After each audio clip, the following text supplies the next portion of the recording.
Hi, welcome to Off Script. I'm Zach Lewis. And I'm Dr. Draper. Today on the show, Toy Story 5, the new Pixar film, is here from Disney. Devices and toys and Tom Hanks, it's all here. We're excited to talk about it. We're also going to take a look at Widow's Bay, this sneaky little 10-episode miniseries over on Apple TV+. I know we don't do a lot of TV over here, but honestly, we might be doing a double theatrical next week, and we just did a double theatrical, so we want to take a break, dip into something different. We're going to talk about Widow's Bay. We're also going to take, just the first few episodes. No big spoilers here, all right? Nothing big. Also, we're going to take a look at new House of the Dragon Season 3. Dr. Draper's got the update for you Game of Thrones fans out there. Going to keep you posted on what's going on over there. New episode, I think, just premiered last night, right? Season 3 premiere? On Sunday night, yes. Sunday night. All right, perfect. We're going to talk about some upcoming trailers. Got some really good ones for you. New Spider-Man trailer, a new Jesse Eisenberg movie with music and lyrics by Jesse Eisenberg. Man can do anything, apparently. New Taika Waititi film. Very excited to talk about it. Before we get to everything, we talk about the news. The big story this week, at least in movie corners around the internet, Google is investing $75 million in A24 to develop AI-powered filmmaking tools. This is a big story that broke on the Wall Street Journal.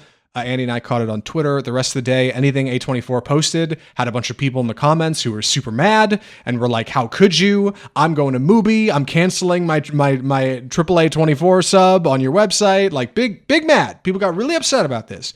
Now, I'm not here to defend them, but I do want to just poke at the story a minute and see what exactly they're doing with the $75 million.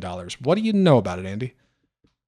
Well, it seems like everyone in Hollywood is developing some sort of AI partnership. We've seen similar contracts or deals happen between Ben Affleck and Martin Scorsese, and it's very amorphous of what they're actually doing. We keep hearing that they're building a suite of tools, as in, they're not looking to just, replace actors, replace writers, things like that. It's more of like, well, if you want to storyboard something or you want to develop some concept art or things like that to help the development process. But we don't really know. It still sounds like it's probably going to put some people out of jobs. It's very unpopular. But at the same time, we don't really have enough information to be full-on haters of it just yet. We don't know what these suite of tools are. Everyone's in development. No one has developed anything concrete for us to actually talk about and be upset about. Yeah, the current AI bubble, as people see it, is about a $1.4 trillion bubble and growing rapidly. And if it ever pops, that'll be a whole thing. But in the meantime, that is a lot of money for Hollywood to ignore. And I think there are places where AI can augment somebody's job and make it a little easier to accomplish something, right? I don't want it to replace anybody. I don't think anybody most of us don't want that. The working class don't want that, right? And I think there are examples of this a little bit in Hollywood that have kind of been soft-gloved. Netflix bought Ben Affleck's AI startup Interpositive for like $600 million. Disney was working with OpenAI and their software Sora while they were simultaneously suing other AI companies like Minimax and Midjourney for copyright infringement. Lionsgate put a deal together. Everybody seems to say, hey, we can't replace actors and actresses, right? We can't replace full-on animation. And they can't, at least not yet. Maybe someday they can, and this builds towards that. And that's a problem for another conversation. But like what it seems like they're trying to do here, Google isn't getting access to any of A24's library or content. They're just trying to develop some kind of technology that helps people make movies faster and cheaper. Hard to say what's going to work. Obsession just came out for under $1 million and turned out a huge profit, right? Turns out there is a space for movies to be made without AI still, but in the meantime, these big companies just want to poke around and see what's out there. I don't like it. It sounds weird and not good to me, but also like 75 million is, I don't want to say it's nothing for Google. A little money. I don't want to say that's nothing, but like low key, it's not much for them, right? Like that is a soft entry into poking around and trying some things. And to hear them say it, they're not trying to put anybody out of work. I don't know, man. I don't mean to say it's not bad. It's bad, but it's not go hit A24's Instagram and be like, you guys suck and send people death threats bad. Like it's not that. Yeah, not yet. Like I said, we really don't know what these companies are developing. Everyone's like in the research phase. I personally myself am on a research committee at the place that I work, and a lot of what we are doing is just like, hey, how do we use this? Can we use this? Are there use case? Like it's a whole lot of figuring it out. So that's what the studios are doing as well. Yeah. For those of you out there that don't like AI, remember, currently AI is backed by venture capitalists. And every time you go do an AI search on Google Gemini or Chat GPT or whatever, it costs you nothing, but it costs them money. So do with that what you will, I guess. Speaking of AI, we got to talk about Luca Guadagnino's new film that just cannot find distribution. Luca Guadagnino is making a film called Artificial that's about Sam Altman, the current CEO of OpenAI and ChatGPT. Nobody wants to distribute this movie. Everyone's afraid of it, probably because a lot of these studios got fingers in pies that are OpenAI related. What do you know about this? So this was originally an Amazon project. Like, they funded it. They paid for the movie. The movie is shot and nearly done from what we understand. And last week, they just abruptly dropped it. They said they're not putting it out and that they were going to shop it around, see who else wanted to, distribute it. And no one else wants to distribute it either. Everyone's passed on it. Netflix, Apple, Mubi is looking at maybe being a distributor. This is the kind of thing that Black Bear, that distribution company that distributed the Apprentice, the Trump biopic from a couple years ago.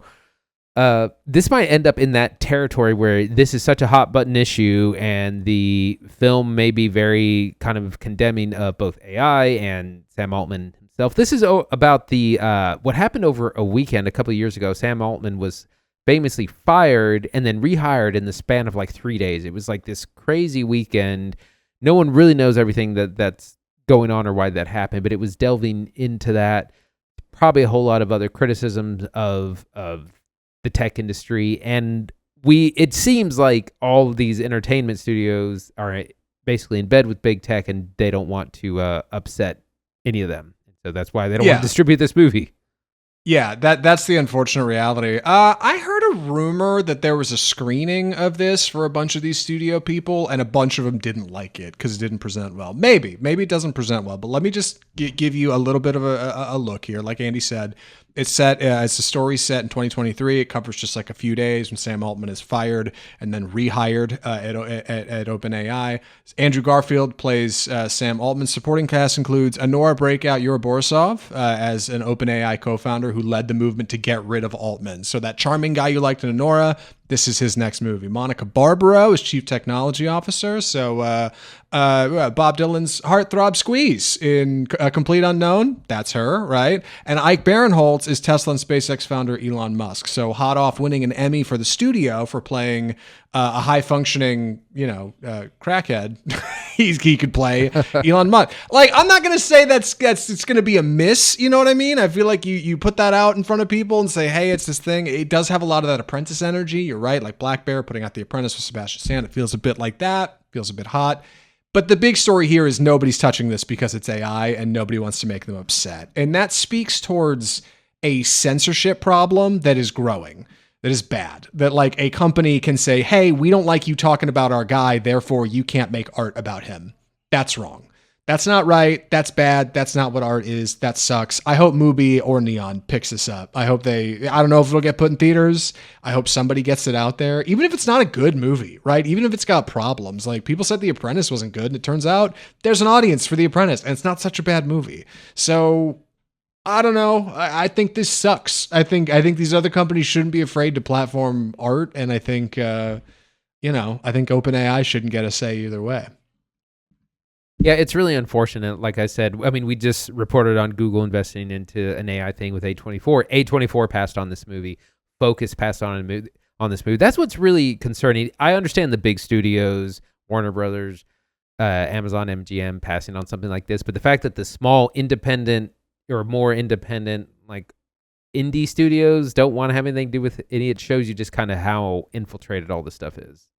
Yeah. What a bummer. I wish, I don't know. I wish there was a bright spot to this one. I don't actually have a good ending for it other than this sucks and I hope somebody picks this movie up.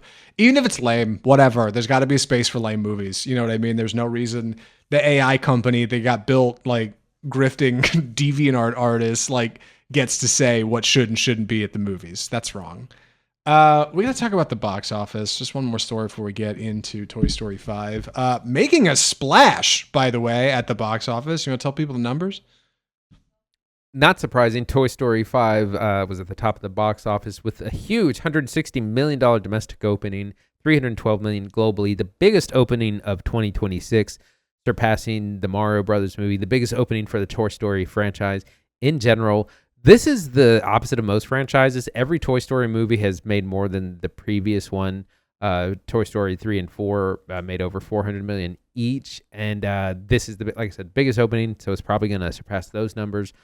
Really incredible. We're going to get into the review soon, but this is, I mean, a surprise to no one. We knew that the Toy Story brand is strong. Notice I said Toy Story brand and not Pixar brand, because Pixar is kind of hit and miss. It seems, and I heard this was on the Big Pick podcast. They said it's a little bit like the MCU, where Marvel got to a point where their hit characters would always make a lot of money, Iron Man, Captain America, but if you tried to do new things, no one went. And Pixar seems to kind of be in that same mold, where you keep playing the hits and they make a ton of money, Toy Story, The Incredibles, but then when you try the newer stuff like Hoppers or other things, you're just not going to make as much money. Yeah. I think the silver bullet that makes Toy Story 5 really a success here is not that it's the fifth entry in the Toy Story franchise. It's its ability to engage with technology. Like, that's kind of what's going on in that movie, right? It's the toys versus the iPads, which sounds silly, but I think there's a lot of millennial parents who grew up with the franchise, who have kids now or are going to have kids soon, who look at that stuff and, kind of wonder, like they don't have good answers. And so being able to take their kids to something familiar, a property they already kind of know and recognize, Woody and Buzz, they probably got toys of them already, right? And also engage in this kind of larger conversation is what is making this movie pop. There is definitely a need for more animated family features at the movies, which sounds crazy because there's one like every 3 weeks, but look how much money they make. Good God. Like, clearly there is a space for more of these things. I never would have thought Toy Story 5 would beat Super Mario 2 by $30 million, much less Toy Story 2 by $40 million. $160 million opening is the biggest opening in the franchise. Domestic, by the way. $300 million global, which is insane, right? $1/3 $1 billion in 3 days. Crazy. But it lapped Toy Story 2 by, what, 30% or something? Like, Toy Story 4 by 30%. Like, there is going to be a Toy Story 6, right? They're going to keep making these. I don't know what they're going to do in Toy Story 6. I don't know 16. If it will have... Dude, yeah, I don't know if it will have 16. I don't know if it'll have this same kind of entry angle, but I think Toy Story 4 ends up being like a Woody story. Toy Story 5 brings it back to the playroom and like makes it a little bit more about a world we live in, and I'm looking forward to talking about it. But I can't believe how well it's done. I knew it was going to do good, but like I had no idea it was going to smoke Toy Story 4, because Toy Story 4 wasn't that good, right? Toy Story 4 was like fine. So yeah. Moving on with the rest of the box office, Disclosure Day came in second with $17 million, $160 million globally. This is struggling. It's probably going to do fine. It needs to get closer to like $230 to $250 million. It'll probably eventually kind of chug along there.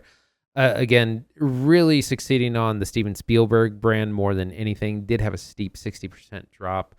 So we'll kind of keep an eye on that. Obsession at number 3, and no surprise, it in its 6th weekend finally made less money than its first weekend at $14.2 million, still very respectable, and $333 million globally. Again, one of the biggest box office stories of the year. Followed closely in 4th place by Backrooms, which had another $7 million domestic and just crossed $300 million globally to become A24's biggest movie of all time. Which was, this is only a 6-month-old record. It was Marty Supreme for the last 6 months, and now it's Backrooms. And Backrooms is still going. It's still in theaters. It's going to chug along, make a little bit more. But really crazy time for those two movies. They continue to do well. They're not putting them on digital yet because they're having such a great theatrical run. It's so funny, man. Like, I remember seeing so many Instagram posts and like merch drops of Marty Supreme stuff. Like, that was the hottest thing. And because he was a producer on the film, right, Chalamet was really pulling for it. Like, he's wearing the bits, he's putting out little music videos and stuff, they're shooting TikToks. Like, they were working their asses off to promote Marty Supreme. Like, he was working so hard for it. And Backrooms just laps it by a mile, right? Like, and doesn't have to do all that much work because it already has this built-in viral audience.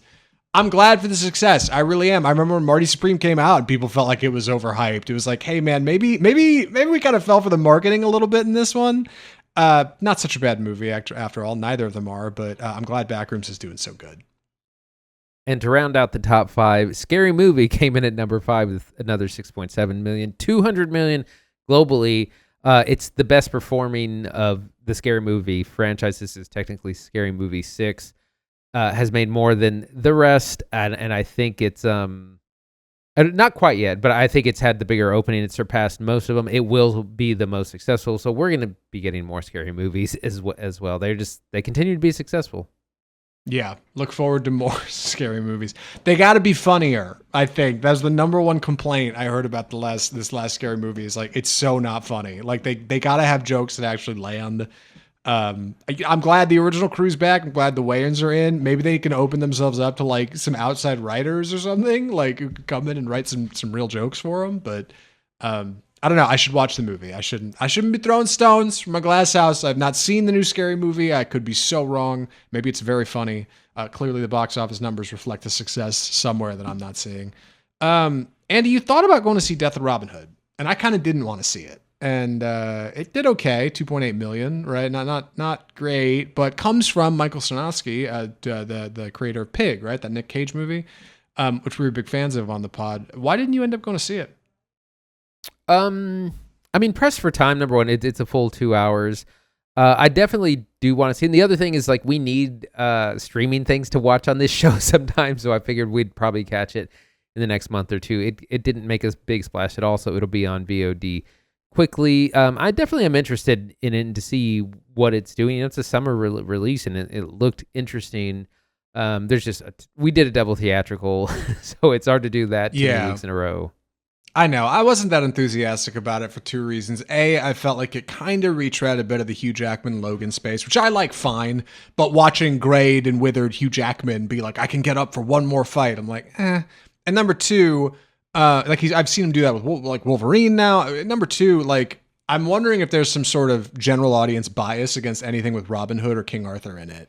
Like, probably not, but also, like, I feel like these movies never do that awesome. You know what I mean? There's got to be a couple high water examples where I'm wrong, because they keep making them. And Death of Robin Hood implies a little bit of, like, ooh, you know, something different, like a different sort of Robin Hood tale. Like, I see that, but also, like, I don't know. I wonder if people just see Robin Hood on the title and think, like, a guy running around in green tights in the woods, and they just don't, they just don't want to go see it. I think the release date is probably an issue, that this is not a summer release. Like, you probably should have put it out in the spring or the fall or just any other time besides against Toy Story or just about anything else. Like, it's counter programming, but yeah, it's just a little bit too serious. I think you put this on a good slow weekend in September, you probably do better. Yeah. Yeah, you're right. I'm really surprised it didn't sneak into like holiday, right? Like fall, winter, you thought it would land. Anyway, we got to move on. Speaking of Toy Story, great way to jump into it. We should move in. Andy's going to be taking the summer on this one. So I'm looking forward to hearing it. Andy, please take it away. Toy Story 5. So as I said, the fifth in the Toy Story franchise, which of course started in 1995 with Pixar, voiced by the great Tom Hanks and Tim Allen. I don't really remember what happened at the end of the fourth, other than the toys are with Bonnie, who's a different child. The toys were originally with Andy, who eventually grew up and went to college. He gives his toys to Bonnie, who has them now. So we're back with her in the playroom, but then we are introduced to a new toy, a tablet, not an iPad, but a tablet called Lilypad. That's a frog-themed tablet voiced by the great Greta Lee. In a role where she doesn't really get to do enough, in my opinion. But Bonnie very quickly becomes addicted to her tablet and wants to play with it all the time, and she doesn't want to play with the other toys. And so we kind of get the first setup from the very first Toy Story, where Woody felt like he was going to be replaced by Buzz Lightyear. The toys feel like they're going to be replaced by Lilypad. But that's not the real conflict here, because what it turns into is that Bonnie isn't very good at making friends, and the iPad, or I'm trying not to say iPad, the tablet makes friends for her online, can do everything that all these other toys can't. But that's really the struggle. She struggles to make friends, struggles to identify with girls that like the same things she does. And so that's really what we focus on. This is Jessie's movie, by the way. She ends up being the main character. We go on an adventure with her. She ends up at a different girl's house out in the countryside that rides horses, named Blaze. And that would be a great friend for Bonnie if only we can get them together. And so then we have an adventure of getting our toys together to get these two girls to be friends. It's really complicated. There's lots of major and minor plot lines going on, but lots to talk about. Zach, what do you think? So I like Toy Story 5. I don't think it's the best Toy Story movie. I don't think it's the second best Toy Story movie, but it's certainly better than some of its lesser entries. I think it works because it engages like parents on this level of like technology and analog like play, right? Like that's kind of what they're driving at. I thought it was just going to be Zombie Kid iPad, the movie, right? Oh no, my kid looks at their screen all the time and cries, and I take their iPad away. I know we got to have screen time, and you know, I thought it was going to be that, and the toys are going to be trying to wrestle with like trying to rectify that for Bonnie, their kid owner. But it's not that. It's not. It's very cleverly disguised. It's hidden. It's got a mask on, and that mask is Bonnie is lonely, and Bonnie can't connect. And every parent can immediately relate to this feeling of their kid is a little strange or can't make friends, because we all know how important it is to have connection and like spend time with one another. And so using technology as an entryway to that is really clever. I think it is really smart. But you combine that with a storyline for Jessie, because she needs her own stuff, a squad of Buzz Lightyear toys that are just kind of intermingled throughout the movie. A kind of a forced in Woody, like Tom Hanks does not need to be in this film. He just doesn't. Like he's there to be on the poster. And kind of a couple other plot lines, and you end up with kind of a mess. It's kind of a messy movie, but there's a lot I like about it. So I think it's good, but it's certainly not the high water mark for Toy Story. Let's get into it. I think you're a little bit more sour on it than me, and I think that's okay. I think that's fine, because it's not that good. Like, we're not going to come in here and praise this. It's got problems for sure. Where do you want to jump in? It reminded me of Disclosure Day in that it's a huge mess plot-wise, but it's perfectly serviceable for like families and kids. It's only 100 minutes, which I really liked that part. Like, it's entertaining. It's a fine movie. It's just not a stone cold classic the way the first three Toy stories are. There is way too much going on.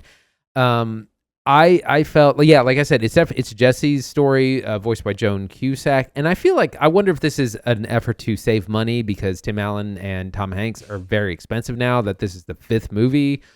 So my conspiracy is that they changed it to be Jessie so they don't have to pay them as much. Yeah. There's too many plot lines, and also this is the first movie that really focuses on the human characters a lot more than the toys. It's supposed to be the toys story. In the first movie, it's Woody. It's A Star Is Born. Woody is afraid that he's going to be replaced by this newer, fancier toy, and I thought this was going to be all about the toys versus Lilypad, the tablet. Lilypad gets sidelined like a third of the way in, and it's much more about Bonnie's inability to make friends, and like the movie cares so much about Bonnie making friends and her inability to relate and all this. It cares so much more about the human characters than any of the other Toy Story films have, which was just strange to me. I was like, no, we need more toys. Get back to the toys. And there's almost too many. There's some new characters, and there's just too many people. Like the classic Toy Story toys literally get shoved in a box and put in a drawer so you can spend more time with the newer people. Again, too many plot lines, but it'll work for young people and families. Like, I got a little bit bored in the middle of it, but like, I keep saying it's fine, and that's not a negative. It is fine. It's just not a classic. Yeah, Andy and I are obviously not the target audience for Toy Story. Somebody will be in the YouTube comments like, wow, two grown men talking about the kids movie. Like, it's fine. It's fine. It's fine. Nobody's saying this is trash. Nobody's saying it's a treasure. It's fine. It's a fine animated feature. I think, this entryway of Bonnie being lonely and not able to make friends is smart, but it muddies the waters. Like, it gives us a good entry for the toys to work alongside Lilypad and like develop new friendships, much like Toy Story, like Woody and Buzz in the first film. A Star Is Born is a great example. This is exactly what this is. It is A Star Is Born, a sheriff's Star Is Born, and like, unfortunately, they have to try to cover for Woody being kind of excused from the franchise because Toy Story 4 is his like exit movie, essentially. So they really shoehorn in this thing where he's like, oh, I'll just zip by and hop in the window and I'll be Woody the sheriff, and they kind of make him old and outdated. But I do think like one of the things this movie does really well is age. The world of Toy Story, I think, has never looked quite as like grimy as it does in this. And I was kind of fascinated by the look of it. Like, I love how this movie looks. You get to see these generations of toys, right? Like, not only do we have Woody and Jessie, who are old cowboy toys, we have Buzz Lightyear, who is like the 90s 2000 toy. We get like Forky, right? Which was like a toy that a kid would make themselves, right? And a couple like anime inspired toys in there. And now we have an iPad, right? So we have like generations of play presented on screen. So you have to cover all that time. And the world of Toy Story 5 is full of like dust and specks and wrinkles. Like, because of Pixar's animation, it's come so far, like the wood grain is dense and you can see fingerprints on old toys. There's a toy in here played by Conan O'Brien, Smarty Pants.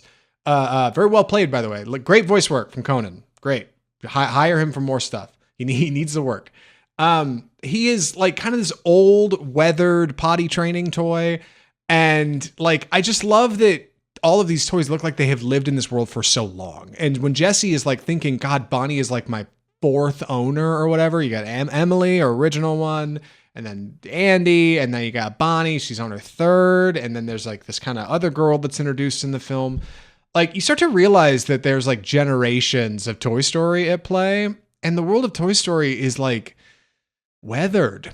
It's like aged, like there's a great example, like towards the end of the movie, our characters end up riding Bullseye, right? The horse down like a street, chasing a car, very similar to Toy Story 1. And they ride past like a strip center and it looks like a modern, flat, boring, lame strip center, like a single floor that anything could go into. And there's like a tattoo shop and like a payday loan company and a laundromat. And it's like, God, that never would have been in those old movies because those movies look so much dreamier. They're so much more optimistic. This world is full of like capitalism and the internet and like giant companies that make money off of all of us. And it's a little different and it's a little bit more cynical. And I thought that appealed to like adults a bit more.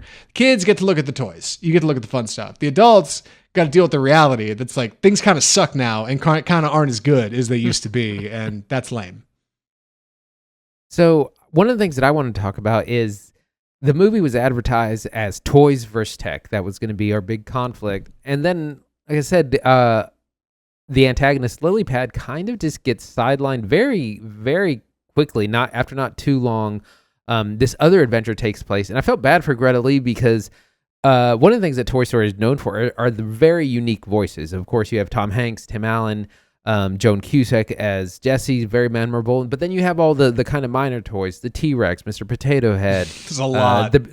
The lion that has the British accent, the piggy bank, but like they're also memorable, not just in their look, but how they sound. And the Lilypad character just doesn't get that. Like, she doesn't really get an opportunity to be a unique character outside of some like frantic lines that are acting like an overloaded computer, which is really strange. So she doesn't really get to like make the character her own. But also, like we were saying, that it seems like the entertainment companies are afraid to criticize the big tech companies. We have that here too, where we get some very mild criticism of technology, of like, oh, you see all these images of kids glued to their iPads, Bonnie's new friends she's met online, and when they go to hang out, they all just play on their tablets. But then the movie gets a little bit too soft glove with it, and it's like, well, there is some use for technology, and then it brings up a lot of kind of older tech toys, and they come in. So it's like afraid to be too critical and afraid to embrace it. It's this wild centrism. Yeah, Bonnie is isolated because she still plays with toys, and all the other kids in the neighborhood have devices, right? And like, so towards the end of the first act, like Jessie and Bullseye like travel across the street to the neighbor's house to be like, why are those kids just sitting inside looking at like these tablet things? And they run into a bunch of like old toys out in the play yard in the neighbor's yard, who's like doing this like stay away, don't come any closer, your kid will get on devices. And every time they say devices and tech, it is like the most cringeworthy bit. You're just like, oh God, like it just feels like it's. They don't want to say iPad. Yeah, they can't say iPads and they won't say screens. Like that's just how they choose to kind of engage with it. And they present it almost like a sci-fi film, like Invasion of the Body Snatchers or something. Kids are all just glued to their screens, right? Like it's just everybody, there's like this eerie glow and this music kind of comes over it. And so there's this like real lean towards like classic analog play. Like that's a big part of it. And the way they start to bridge that gap between saying, hey, we can't, like they can't just say, hey, everybody throw away your devices, throw them in a landfill, right? Like Disney's not going to do that. This is Disney, for God's sake. They have to be pro technology. So what they do is they try to lean towards technology as a addition, right? It's not going to replace toys. It can help them. Your lily pad won't be a replacement for Buzz Lightyear, but it could play Buzz Lightyear's music when he shows up, right? And I think that's smart. I think that's mostly smart. If anything, I hope if there are any kids out there that connect with this in some intimate way, I don't think there will be many. But if there were, I would hope that as they get older, maybe this movie leads them to also kind of question consumption choices and how we get sucked into our screens and lose our time and how these things take our energy. Because like, that's kind of the real enemy of Toy Story 5. It's like giant companies that like steal your attention, right? And steal your time and steal your life away from you by putting shiny, flashing things in front of you. And Disney is kind of one of those, you know? So I don't know. It's kind of a mixed message. It gets muddled in between Jessie reconnecting with her old like home and trying to decide where she really belongs, and Woody's swinging in, and then Buzz has a whole subplot. Like it's strange and a little full, I think. Right. Some of the things that I'm going to try and be more positive now. Some of the things that I think work. There are a number of action sequences. Like part of what this franchise is known for is having good, exciting moments of action. We get a few of those. An interesting thing is that we used to see when Andy would play with the toys, we would see things from his position, but the screen wouldn't really change. When Bonnie plays with the toys, we get a completely different animation style, which is a cool trick. I already said action scenes. We have our classic I'm out voices. of good things to say, right? Yeah, we have our classic people. Like I said, it's funny. I thought whenever Woody finally enters the picture, I was like, this is like the Last Jedi. Like we're reaching out to Luke Skywalker for help. Yeah. Buzz Lightyear, like we get our good jokes. It's not as funny as the previous ones, but there is some good humor in there. And like I said, it's 100 minutes long. It's perfect for the family, for entertainment. It's not like I wasn't like bored out of my mind. It wasn't baby cinema like the Mario Brothers movie. So there are things that work in this. I like I said, this entryway into the story. Like it's not just help, my kid has an iPad and won't get off it. It's my kid can't make friends. And what do I do? And like, I think that's a solid starting point for Toy Story 5. It would have been easy to go the other way. It would have been lazy to make that movie. Like anybody could have made the help my kids an iPad zombie movie. That's not really what this is. And I think that's very smart. Scenes with Bonnie talking to other kids are electric. That's where the music stops and all the toys stop moving and we are in reality and real things are happening. And it happens a few times in the movie where she tries to approach the neighbor kids.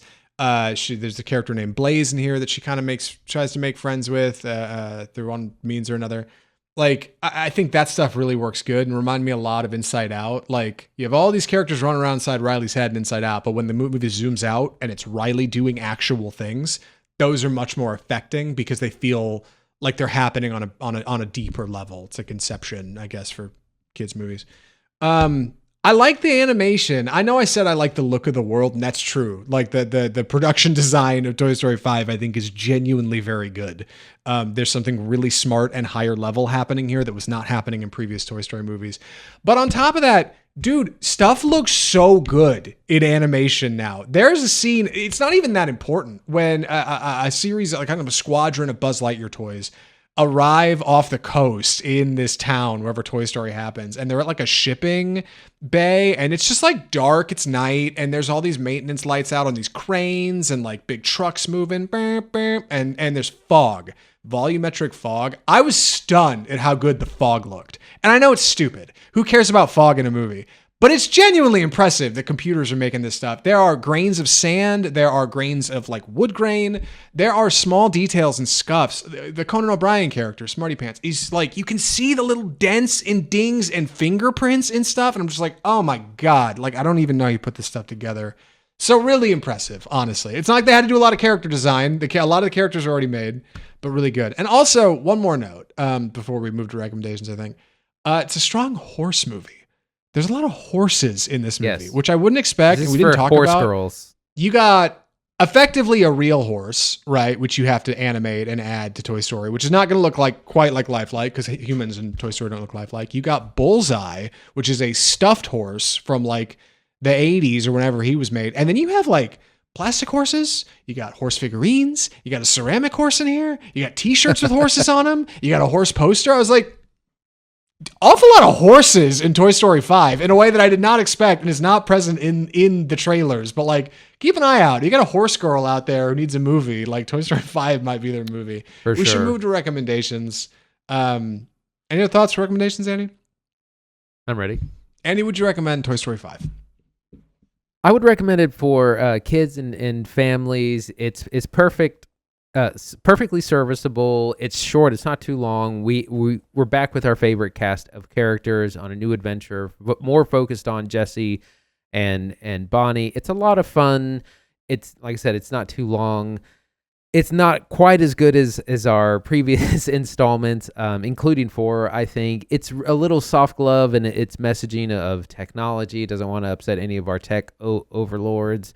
Taylor Swift does a song at the very end of the credits because she's trying to get an Oscar. There is a mid-credits scene. Be sure to stay for that. If you're a little on the fence, I would say save it for streaming, but perfect for family and children. Yeah, I think Toy Story 5 is not bad. I think it's good. I think you can totally wait for this to come to home video and watch it on streaming. There's no rush to get to the theater unless you got a kid who really likes some movies, right? And you just want to take them to go sit and eat popcorn in the dark, like for sure. Otherwise, like this movie's good. I kind of like what it has to say about technology. It's not a great film, but it's a good one. Check it out when it comes to Disney Plus, like everything else, right? That's kind of the move. Speaking of Disney, we should talk about the trailer park. We got upcoming trailers. We got 4 to look at today. Andy, you want to, well, I'm talking about the first one, but you mind, bringing us in? Time for the trailer park. So the first trailer we're talking about is a Disney film called Hexed. This is Disney's November release. This is coming out this holiday. They are very excited for people to check out this new movie. It says on there from the creators of Frozen, right, and Tangled. And this seems to be kind of in that same space. Hexed is the story of Billy is her name, voiced by Haley Steinfeld, and her kind of overly protective mother. Billy is a problem child in high school. She's got purple hair and doesn't have any friends. Nobody gets along with her. She's very quirky. One day she discovers in the high school bathroom that her quirks are not so much quirks as they are magic. She is a magical being and has the ability to kind of access these powers, but she can't control them. And somewhere along the way, she gets pulled into the magical world of Hex, which is, or Hexa, I'm not actually sure. I think they say it in the trailer, which is a kind of wizarding world, I think a la like Harry Potter, right? Where there's like big steepled homes and people walking around in witch hats and carrying brooms and stuff and doing all kinds of magic, very colorful, escaping reality and going to a new place where hopefully she will learn to control her powers and turn into some great witch. I think there's probably a subplot in there about stealing a book or upsetting somebody that they're going to get into in Act 2 and 3, but for what it's worth, that's what I got in the trailer for Hex. As far as I know, Disney would love for this to be a big hit. Like, Wizarding World of Harry Potter makes Universal like $1 billion a day just across the street in Orlando from Disney World, right? So, like, they would love it if they could build a wizard world. They would love it if they could do this stuff. And I know they're already working on, like, an addition to the parks, which is like 60% of the revenue, which is like a villain world. It just seemed like they put Frozen on there. Like, they would love it if this was the new Frozen. That would be so sick if everybody got into Hexed. So I think that's maybe what they're going for. What do you think of this trailer, Andy? I think this looks fine. It has a very kind of stereotypical setup where a girl who doesn't fit in and is doesn't fit in. But then, she turns out she has magical powers. This trailer doesn't show much. It looks like when we get into like the wizarding world side of this, like there's a whole big adventure, and this teaser doesn't really show that. It shows mostly of like her being a problem child and being magical, and then she's whisked away. Stay tuned for more. So we don't really get enough. The fact that this is a Thanksgiving release means Disney's really putting a lot on this trailer or on this movie. Think of things like Frozen or Moana or Coco. Those released at Thanksgiving. So their Thanksgiving releases they put a whole lot into. So this might be a bigger deal than this is right now. Trailer's a little weak. I think when we see more, it'll probably be a little bit more interesting. Yeah, I agree. Go ahead. Next trailer, we got the third and final trailer for Spider-Man: Brand New Day. And I finally got one of these that I think enjoyed. We get a little bit more plot where we find Tom Holland as Peter Parker Spider-Man is going through some sort of mutation. Something is happening where he can't control his powers and he's actually a little bit too strong. He's losing control. And of course he goes to none other than Bruce Banner, who knows all about losing control.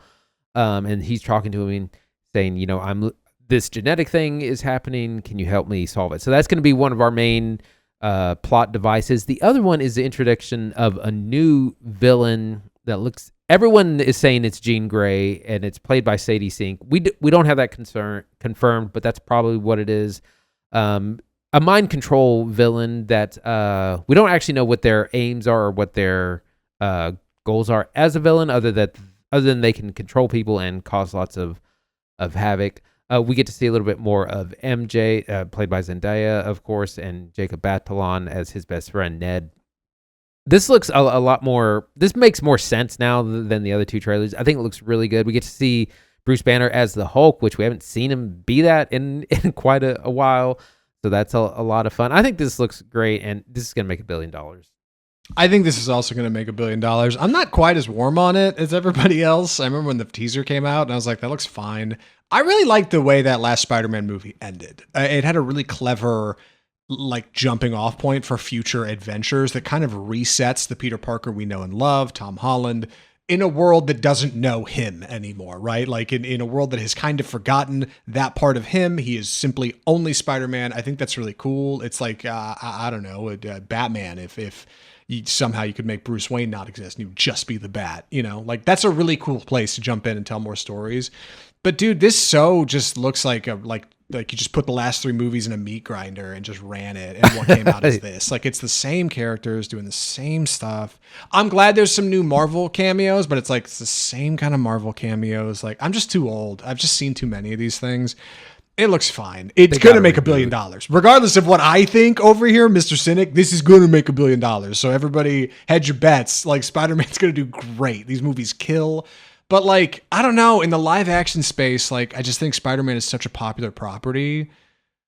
It's not that it's time for something new. I think they're making 3 more of these movies with Tom Holland, but I think I'll be ready for them to move on to something. Because at least that last Spider-Man movie had this crossing over of franchise in a way that felt new and interesting to me. This just looks a bit more I don't know. The first couple new Tom Holland movies. It just kind of looks samey. I don't know.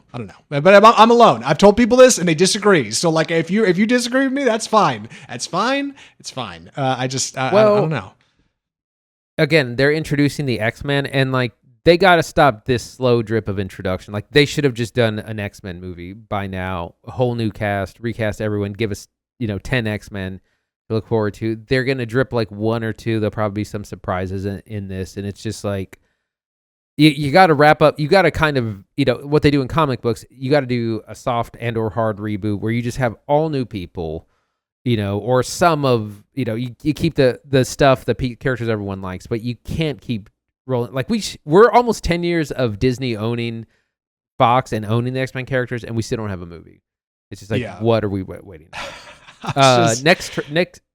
Yeah, I was gonna say I saw somebody on Twitter dropping hot takes about DC for the same reason. They're putting Supergirl out this weekend, and somebody was like, "Where's Teen Titans? Why do I gotta wait?" You know what I mean? Give us the gas. And DC's got time. Give them a beat. They're doing weird stuff. They're doing Clayface. Spider-Man though, I'm a little bit with Andy. Hey man, you better get out the big hitters. Let's go. We're on a 30-something movie. It's time. Anyway. We got to talk about the trailer for Klara and the Sun. So this is a film based on a book. I got the name here by Nobel laureate Kazuo Ishiguro. It's a science fiction film based on the novel from the perspective of Klara, an intelligent, artificial friend. She's a robot played by Jenna Ortega who exists in a shop window at a kind of discount robot shop, hoping, along with her other robots, that somebody will come by and buy them one day, where somebody will come by and adopt them. And fortunately for Klara, eventually, one kind of odd girl does. This young woman with a mom played by a skeptical mom played by Amy Adams, comes by and says, "Hey, I want Klara. That's the one I want. I know she's odd. I know she's quirky. That's her." And so she takes Klara. The family takes Klara, and they go to their house out in, I don't know, some kind of big sunny field somewhere. And that's it. They're getting along and doing their thing. Trailer is very mum on details because we know it's based on a book, and from what we hear, book is, I don't want to say dour, but it poses a lot of questions about life and meaning and what we're doing here. I think it may be a bit sad. I think there's some things that this trailer is not showing us in that way. And notably, the film is directed by Taika Waititi, who we've not seen doing a film in a minute, right? So I'm looking forward to seeing what he's doing with this. This seems less like his last two Thor movies, which got pretty zany, and his appearance in that movie, the Sean Levy film Free Guy, in which he was very zany.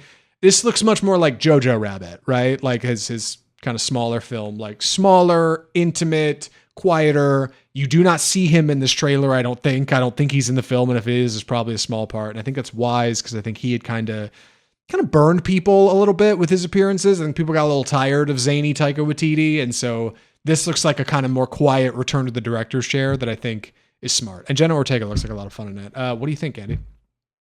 This reminds me a lot of Steven Spielberg's AI from 2001. It looks like it's set up for heartbreak because you're like, oh, let me buy this robot friend, and it will, of course, that will love me, and of course that will all work out, and there won't be any disastrous consequences from that. It looks quirky, but then again, what I've heard about the book is that it's actually kind of a sadder tale. So this is very clearly, I think, probably an awards play. It comes out in October 23. I'm interested in it. I might read the book. It's not very long. It's only about 300 pages. So October 23rd. Nice. Oh yeah. Warning: if you don't want to know much more about it, we'll cover the trailer a little bit more on the pod. Maybe another one as it comes up. We may end up going to see it. Don't Google it though, because I Googled it to get prep for this, and it will tell you some details about the book that are not present here. Maybe they're not in the movie, but they probably are. So if you just want to go in real blind, don't go out of your way to Google Klara and the Sun. Just watch the trailer on YouTube and move along. You know, that would be the move. Anyway, one more to talk about. What's this trailer? This just dropped today from writer-director Jesse Eisenberg, who we all know and love. A film called The Debut, which might be his debut. I'm trying to think of the movie he did before, A Real Pain. A real pain. I know it's kind of a sleeper, but yeah, once you remember, you're like, oh yeah, he did A Real Pain. Yes, with him and Kieran Culkin. Yeah. Right. So this film stars Julianne Moore as an aging woman who tries out for her local theater, community theater, which is apparently taken really serious. There's a joke that it's run by Paul Giamatti, who's like, he's a legend in New Jersey community theater, which really made me laugh. She auditions for a part that no one else does, and so of course she gets the part, but she's never acted before, and she's very new, and she's very kind of timid and scared. But Paul Giamatti sees something in her, and he's like, no way, you got something here. You could be great. And we don't really get much more than that. That's our setup. This looks like a lot of fun. Paul Giamatti is always a treat to watch. And again, another awards player. This is going to be coming out in December. I'm interested to see where this goes for sure. Yeah, I'm really interested in The Debut. Like, normally I don't think a lot of these kind of smaller stories, but if it's got Paul Giamatti, I'm kind of immediately turning my head like, oh, what's going on over there? Because he doesn't pick a lot of projects now, and I typically really enjoy the stuff he does. And he's playing this kind of cranky old teacher who's a legendary nobody who thinks he knows everything, right? Opposite Julianne Moore, who's playing this very meek woman who's never acted. And it's funny because Julianne Moore has only ever acted, right? Like, that's all she's done. But she gets to play this much smaller, quieter character who just is so full of potential, and everybody thinks she isn't. Everybody thinks she's missed her chance, or even her a little bit, right? So taking this small role turns into something really challenging and hard, and it helps her grow. And I think that's a really meaningful story from somebody like Eisenberg, who's obviously done a bit of acting, but has stepped into directing. And most interestingly on this movie, the final title card here, music and lyrics by Jesse Eisenberg. Now, he's never written music for a film. This is a first. He doesn't have any music on Spotify, as far as I know, but he did specifically curate all the Chopin tracks for Real Pain. He specifically picked out each one and placed those. So on top of a little bit of acting in here, and the acting he does on the side, Jesse Eisenberg is now directing. He's writing music and lyrics. I know he's heavily involved in edits. Like, man, my man sure is doing an awful lot. And I don't know. I think it might have something. Like it's a pretty good looking trailer for what is otherwise a very simple story. Yeah, of like of a lady who, you know, wants to try something different and goes for it and ends up with a mentor who's very hard but teaches her something very meaningful, and he learns something from her. Like, it's got heart, kid. And notably smoking. Our two leads appear to be smoking in a couple scenes. I know Eisenberg likes smoking because it's a thing in A Real Pain as well. Very odd. I don't know what his thing is, but I guess he just likes cigarettes. Anyway, that's the debut. Looks kind of cool. Looks kind of interesting. And that comes out this December. We don't have a hard date, but when we get one, we'll keep you posted. Man, we got to talk about some television. Do we normally do like a bumper for the TV? I mean, I know I do like a bumper for the TV. Do you like announce it and then I play it like Trailer Park? Is that a thing? Yes, live production. That's usually what we do. Same thing. Perfect. Would you mind? Yes. Here, kick us off. It's time for the TV corner. So we don't do a lot of television on Off Script, but I really wanted to talk about this Apple TV Plus show, Widow's Bay. Andy and I kind of heard about this like everybody else, I think, through the grapevine. It's a 10-episode dark comedy horror miniseries starring Matthew Rhys, and notably from a lead writer and creator of NBC's Parks and Rec, Katie Dippold. Widow's Bay, dark comedy horror series that follows Mayor Tom Loftus, Matthew Rhys, as he attempts to boost tourism on his remote, folklore-drenched New England island called Widow's Bay, like 40 miles off the coast of New England. At the beginning of the season, we pick up with Tom at City Hall as he's trying to drum up interest by having a New York Times reporter come out to Widow's Bay and and do a story on everything, right? He wants to be just like the next Martha's Vineyard. He keeps saying it. And there's all these weird, kooky locals who are very strange and odd and have these odd beliefs about superstitions on Widow's Bay, which is reportedly cursed. And Tom's like, hey, everybody relax. Come on, we're not going to do that. We're going to focus. Today's going to be a good day. And then somewhere along the way in the comedy and the conundrum, you dabble in just a bit of horror. It's really interesting shot by Donald Glover collaborator, the cinematographer behind the show Atlanta, Hiro Murai, who's really tremendous. And while it's written by Dippold, it's got a script that reads like Parks and Rec, but it's shot like a horror film. And with like 33-minute episodes, they're all real quick burns. It ends up being kind of a delightful little drop of comedy horror that I think is really surprising people. So I'm really glad we have the opportunity to talk about it here. Andy's watched the first few episodes. I actually just wrapped the series last night and finished it. Today we're only going to talk about the first few episodes though. So we're not going to get too far into it, but I'm looking forward to hearing Andy. What do you think of Widow's Bay? So I'd heard a lot about this recently. I mean, people saying best show on television, possibly the best show of the year, is like some really high praise, and decided to kind of give it a go. The show just ended. It's 10 episodes. It's a lot of fun. I was really surprised. It took me a little bit to get into it, but it is really, really funny. It has that mix of like small town incompetency that you know from Parks and Rec, but then it has some real good like scary, spooky legend stuff. There's an episode that's kind of like an homage to The Shining, one that's an homage to Carrie, other kind of things that you know from the horror genre, and it just mixes the horror and comedy really well. And I think because it doesn't necessarily mix it as much as they take turns. Because if you think of something like what they call Marvel quipping, what they do in a Marvel movie, you'll have a very serious moment and then someone will crack a joke. and it kind of undercuts the drama. They don't do that in the show. You have the funny stuff and like the dramatic, the conflicts between our characters happen, and then it'll switch gears and then go into the horror stuff. It doesn't try to mix them together, and it just works really well. It's really funny.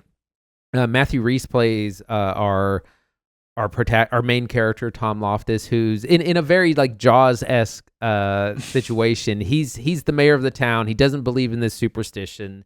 He despite his own personal experience, he's trying to raise the profile of the town, get tourism, they don't have any Wi-Fi and they don't have cell phone service. Meanwhile, he's battling with the natives, the people born on the island who claim to not be able to really leave, or they'll die if they set foot off the island.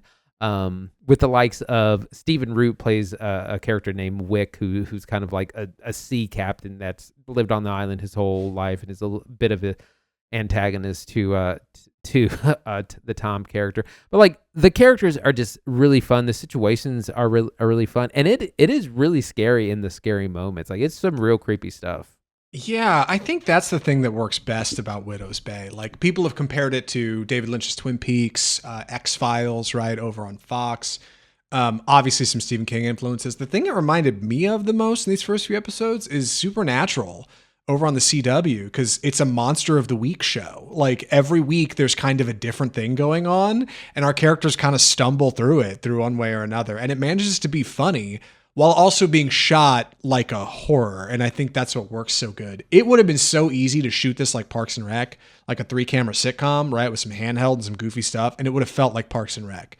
But they shoot it like a horror film. Like they shoot this stuff real serious, which means you kind of miss some comedy, at least in the early stages. Yeah, those first few episodes are weird to get into because it's like tonally strange and our characters are saying funny things, but nobody's laughing. Like there's no obvious, like giveaways here to what is and isn't funny. Like they're not just feeding it to you.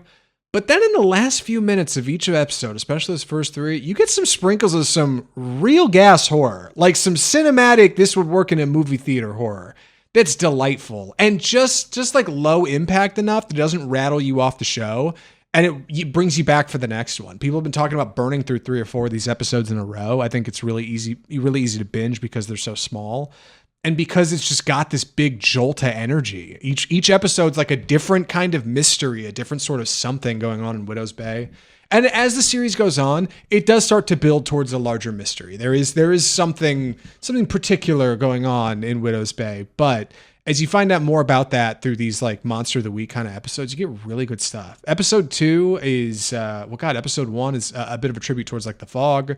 Episode 2 is kind of a haunted hotel episode that I think is really delightful. And episode 3 involves an annual swim when Mayor Tom Loftus has to swim out to the buoy and back to open the ocean for Widow's Bay for the season. And on his way out and back, he discovers something out there. It's great. It's juicy. It's interesting. And it's really, it's low impact. There's a lot going on in the background of all our scenes. It's a kind of thing where you could pause and see like what's written on that board or what books are on that bookshelf. There's a great gag where, in the first episode, Tom is trying to show this writer from the New York Times around hoping he's going to write a positive article about the island. And he's like, I heard this, cannibalism happened. He's like, no way. And then it cuts to like a giant newspaper article that says cannibalism on the island. So there's lots of gags like that. Like I said, lots of stuff happening in the background, either funny stuff or little hints to horror. It has even it's an homage to Stephen King for sure, and that's what Widow's Bay is, kind of a title like that. It has a Stephen King-esque font, but it's not all about him. It's about horror in general, and then there's genuine conflicts happening on the island. You have Matthew Rhys's character. He's a single father. Their mother's not in the picture. We're not real sure why. He has a strained relationship with his son. He has a strained relationship with a little bit of everyone on the island because he's not really a native, but he means well. He's not very likable at times, but his heart is in the right place. He is trying to do good by the town. He's trying to modernize them, trying to like bring more money in, build more infrastructure, but he rubs people the wrong way a lot of the times, and it doesn't help that he doesn't really buy into any of their lore or these stories or any of the kind of legends of the island. None of it's real. And then he's like Parks and Rec. There's a fun cast of characters that he works with in City Hall. He has his secretary that goes home at 11 for a nap, that sort of thing. His colleague Patricia, played by Kate O'Flynn, which is kind of the second in command's really funny character. It's just a superb cast. Yeah, I think Kate O'Flynn is probably my favorite breakout. Like, there's a lot of odd ducks that live and work in Widow's Bay, especially at the town hall with Tom. But Kate O'Flynn, previously, like, she's done a lot of like period work. Like, she'll play like a Victorian heiress and something. She's in like Bridget Jones' Baby in 2016, like a lot of small parts.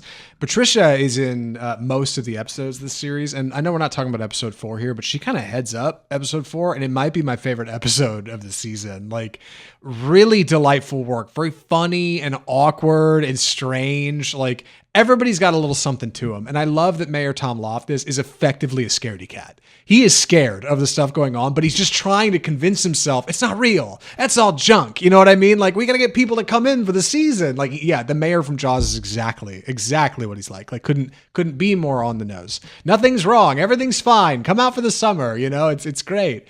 And that gives you like these really funny situations Tom lands himself in, like getting into this haunted hotel in episode 2, where he effectively ends up locked in for the night through his own hubris, through being like, no, it's not haunted. I'll prove it. I'll go over there with the flashlight. And it's like, God, Tom, what are you doing? You know? And it draws this kind of scaredy cat character into these vulnerable places through their own means. So like, it's not just like trapped in a haunted house. It's bigger than that. It's funnier than that. Like, really sharp, really great work. I'm glad you got into it and checked it out. I am so bad about watching TV on this show, and Andy almost always covers it. And this is the first show in a minute that I was like, oh my God, I got to watch 2 episodes a night. This thing is just so cool. It's on Apple TV. That's where you can find it. Any thoughts for, I don't know, recommendations? I know we got to talk about that House of the Dragon. Well, I was going to say the episodes are relatively short. They're 35 to 40 minutes, and so I think that helps. I would struggle if this were an hour-long show or 50 minutes. It helps that it's right in the sweet spot of where you're getting a little bit more than like a 22-minute comedy episode, but it's not too long either. We were talking about this the other day, and I think it's worth mentioning here. 30 to 40 minutes might be the perfect runtime. Didn't you say you'd heard something from somebody who was like speculating on? Yeah, it's like that 40 to 45 minutes is like 35 to 45 minutes is great for a longer show. Yeah, so many shows try to fill an hour, and it's like, I don't know if you gotta. I think you can get in and out, and it'll work. Like, people got short attention spans now, anyways. Widow's Bay is doing something really special. Andy, would you recommend Widow's Bay? Yeah, absolutely. This show is so fun, and it's really smart. It's a gag a minute. Like, there's so much comedy in it. But there's also some really scary moments. I was kind of surprised how, like, when the scary moments happen, they're pretty intense. But it's not too much. I would say it's like 90% comedy, 10% horror. And we have a good cast. Matthew Rhys leads it as our kind of unlikable mayor. Stephen Root, who's always a joy to be seen. Only 10 episodes, 30-40 minutes. Highly recommend. Yeah, I think Widow's Bay rocks. Please check this show out. It's on Apple TV Plus. If you have a friend with a server or something, it's probably on VOD too. I don't know. You can work that out. But yeah, check it out. Right into the show. Let us know what you think. I'm looking forward to talking about this show with more people. Really interesting. Really unique. Reminds me of Twin Peaks. Reminds me of Supernatural. Check out Widow's Bay. One more show to talk about. And unfortunately, I'm not caught up on this one, but Andy's going to fill us in. What are we talking about? House of the Dragon Season 3 premiered just this Sunday after a 2-year hiatus at the end of Season 2, where we saw all these armies marching towards each other.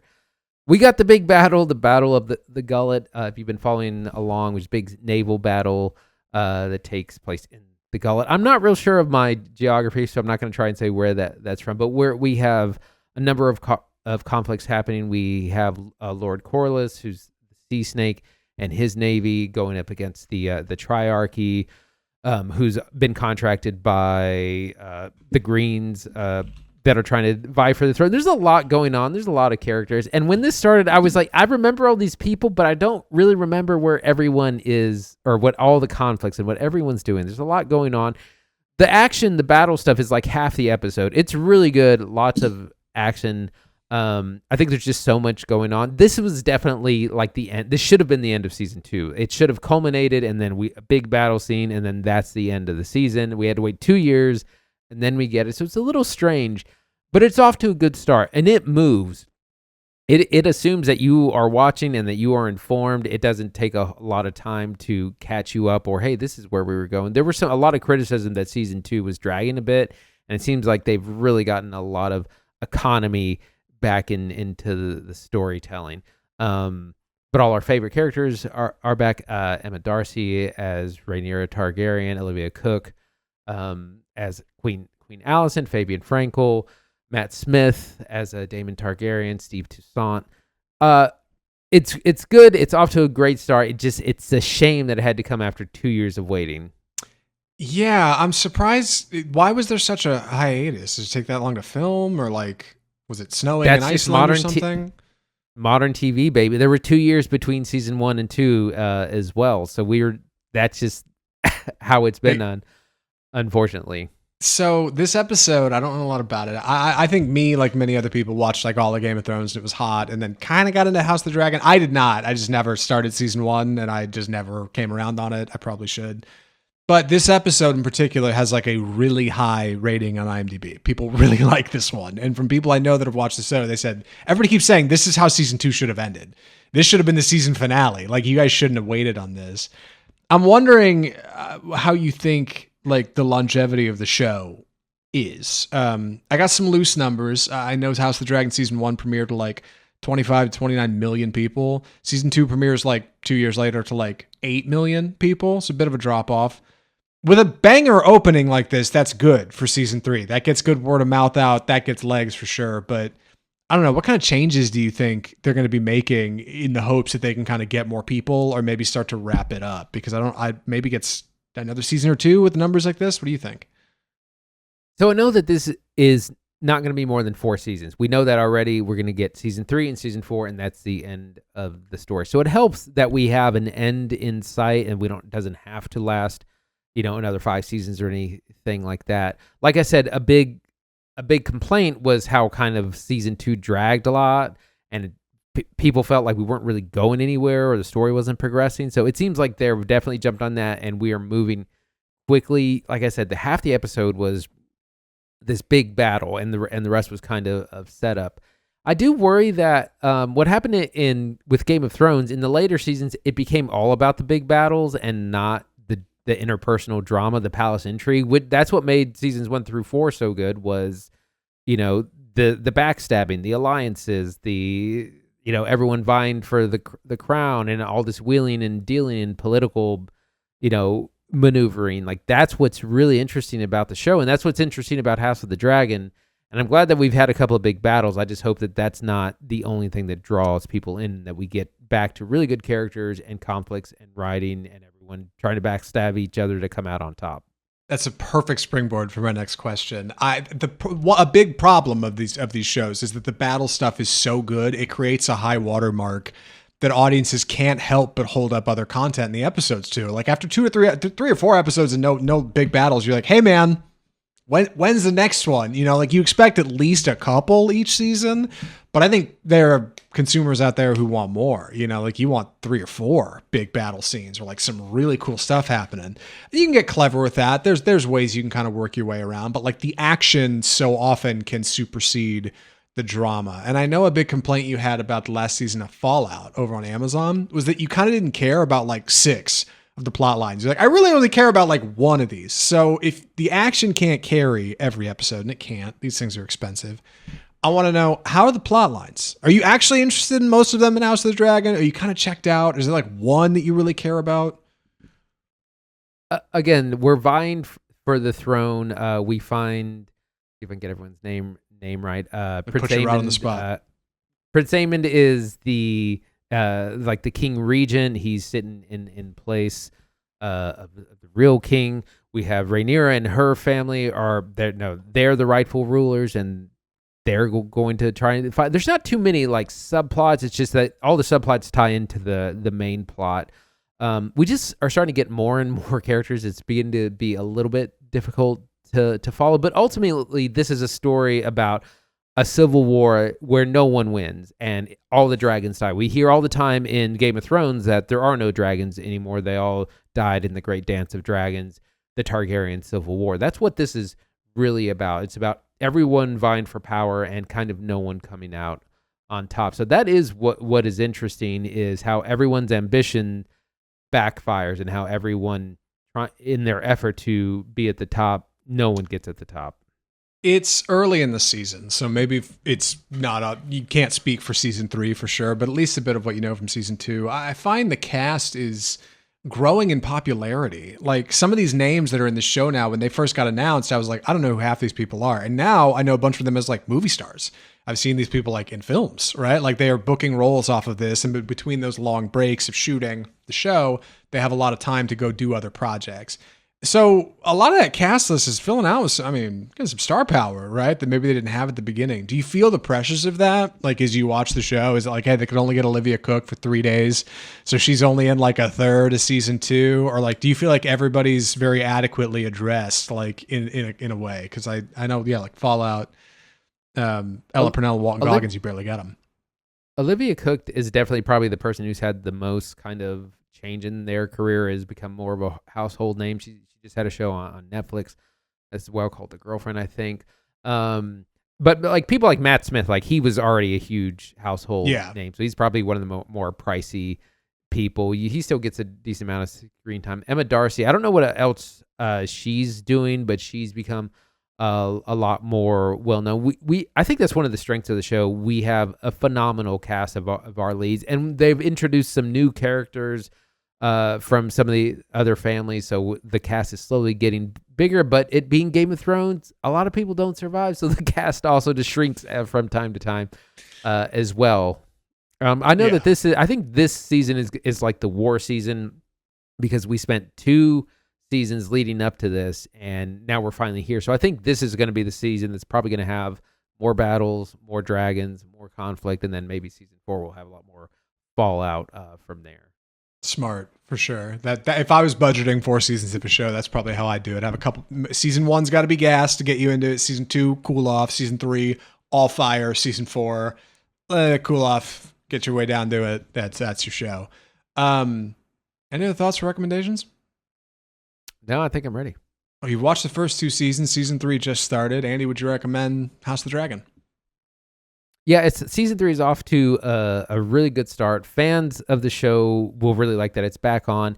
Like I said, you should probably watch the end of season 2, watch episodes 7 and 8, and then watch the finale. Might kind of make a little bit more sense. They're definitely moving faster in season 3. There's a certain, you can feel it, an economy of storytelling, which they have a lot to get through, and they're not going to kind of, because they invented some things in season 2. Because the book is kind of is treated as like a history book, not necessarily a story. And so there's a lot of like, this person said this happened while this other source says that happened. And so there's actually lots of room to make up new things. And Damon kind of just stays in a castle in season 2 for a long time, and he's there not really doing much. And that was a big complaint. So it seems like we're not going to be doing stuff like that. Like the show is going to move from here on out. So if you're a fan, you're going to love it. If you're new to it, or if you've only watched Game of Thrones, I definitely think it's worth watching. Definitely go back and watch season 1. Season 1 is 10 episodes. Season 2 is 8 episodes. Season 3 is, I think, also 8 episodes. So highly recommend for fans and newcomers. How long are the episodes? About an hour. Okay. All right. Not too shabby. Makes sense. Game of Thrones length. I thought you were going to say that they had to add a bunch to the show because George R.R. Martin hasn't finished a book in like 15 years. I really thought you were going to be like, they had to add a bunch because George R.R. Martin can't write and just decided to stop making things for people. He's done other stuff than Game of Thrones, I'm sure, but dude, I don't think he's ever finishing Wins a Winner. I think it's cooked, right? What do you think? What are the odds? Probably. He'll probably do it. AI will help him. He'll get AI to write it or something, right? Who knows? There's lots of theories. There's theories that he doesn't want to finish the book because people are clamoring for it, and I don't think he's going to finish it. It reminds me of like Quentin Tarantino, like can't make his last movie because like he just the weight on his own shoulders that he gives himself. Like, it's too much. I can't handle it. People won't like it. I do it all the time, but I'm not at their level. So, I can get away with a little bit more. But That's Off Script, episode, 341. We're moving through them, Andy. This one took a long time. I thought we were just doing Toy Story 5 and a couple TV shows. I thought this would be a quick one, but here we are. What are we watching next week? We are watching Supergirl, the latest in the DC universe, starring Millie Alcock as the titular Supergirl. Really looking forward to this. This is going to be a lot of fun. Already have my ticket. And then we have a lot of choices for online. The new film starring Samara Weaving and Kyle Gollner, Carolina Caroline, is out on video on demand, as well as a movie called Tuner, which stars Leo Woodall and Havana Rose Liu, which we've heard a lot of good things about. Some FYI releases. Jackass Best and Last is also going to be out in theaters. That's the new Jackass movie that's going to have new and older things. And the other thing hitting some streaming and VOD is I Love Boosters, Hit Me Hard and Soft, the Billie Eilish concert film, and a film called Savage House, which I heard about. That was a UK release, but I've heard some really good things starring Richard E. Grant as a aristocrat in the 1700s who's really trying to become even more important than he is, to the detriment of his entire family. Heard good things about that. But for next week, Supergirl and TBD streaming. Yeah, really looking forward to Supergirl, and I want to get out to see Jackass, so if we cover it, I'll do like a mini or something. I know it's only like 90 minutes. I can never fill those movies out anyway, but we'll see. If you enjoyed the episode today, if you like what we're doing here on Off Script, best way to support us is just subscribe to the show on whatever platform you're currently watching and or listening to us on. We're on all podcast platforms, Spotify, Google Play, iTunes, iHeartMedia, of course, if you want the audio edition of the podcast. Social media, Facebook, Twitter, TikTok, Instagram. We're posting new stuff all the time. Big stuff. God, I was working on the Instagram just like last week. It's been really cool. People have been reposting and sharing things. Y'all are so cool. I really appreciate it. We really appreciate it. YouTube. We got big things going on over on YouTube. We got reels and clips and interviews, all kinds of stuff. Go check out the YouTube channel, Off Script Film Review. Of course, I already said social media. You got our website, offscriptfilmreview.com, and you can email us directly, mail at offscriptfilmreview.com, right into the show. Gosh, I feel like we've been growing lately, and I've been hearing more people say, hey, you guys should talk about this. You should cover this. Right into the show. Right into the show. We'll do it. You should come on and do it with us. I'll send you a link. You can hop in here and do it. I'm so down. All right. Like, please come be a part of what we're doing. We just like talking about movies, and we like spreading the love of cinema around. So if people are going to the movies, then we're excited to keep talking about them. And that's episode 341, Off Script Film Review, the home of bold cinema. I'm Zach Lewis. And I'm Dr. Draper. Thanks for watching.